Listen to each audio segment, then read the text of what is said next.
Seth, in Indianapolis. I had Bray Wyatt, Luke Harper, Fandango, and Wade Barrett in my restaurant here in Indianapolis. Bray was the most down-to-earth of the group. The thing that stuck out to me was I asked Fandango about guys like him and Dolph Ziggler getting pushes and then losing them because of injury. He said, "You can't get hurt. Do you think this will cause wrestlers to work even though they know they may be seriously injured? Seems like a hell of a way to lose talent if that's the message they are pushing."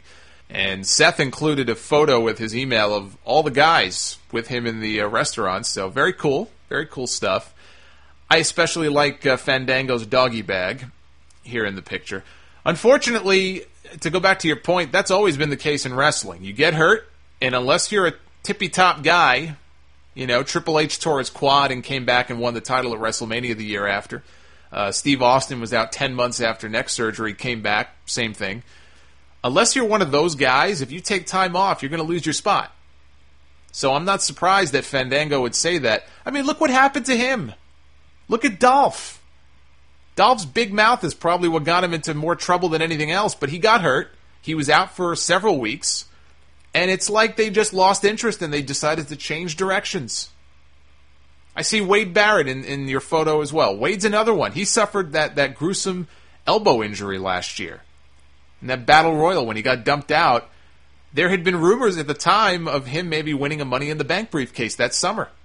And if he would have won the briefcase, I have no doubt that it would have been WWE, not TNA, putting a press release out or putting some sort of announcement out about how, you know, Wade Barrett is the first British-born World Heavyweight Champion in a major promotion in however many years, 100 years or whatever it is. I have no doubt if Barrett would have won a Money in the Bank briefcase, he would have cashed in. He would have become a world champion by now. But he was gone for a while, came back, and yes, he won the Intercontinental title, but they did nothing with him. He just lost every match anyway. And then look at him now. They still don't know what to do with this guy. His push was never the same after that injury. And it wasn't like he was known for being injury-prone or anything. It was a freak accident. Bray Wyatt suffered a thigh injury recently. Pretty bad. I think it was like a deep, maybe it was a calf injury, like a calf bruise or something. But he couldn't wrestle for a while. But with his character, he didn't have to miss any TV time. He was still out there in his rocking chair every week. So, of course, you're going to have guys, I'm sure, hiding some nagging injuries. Some injuries you can't hide. If somebody tears a muscle or something, it's pretty hard to hide that.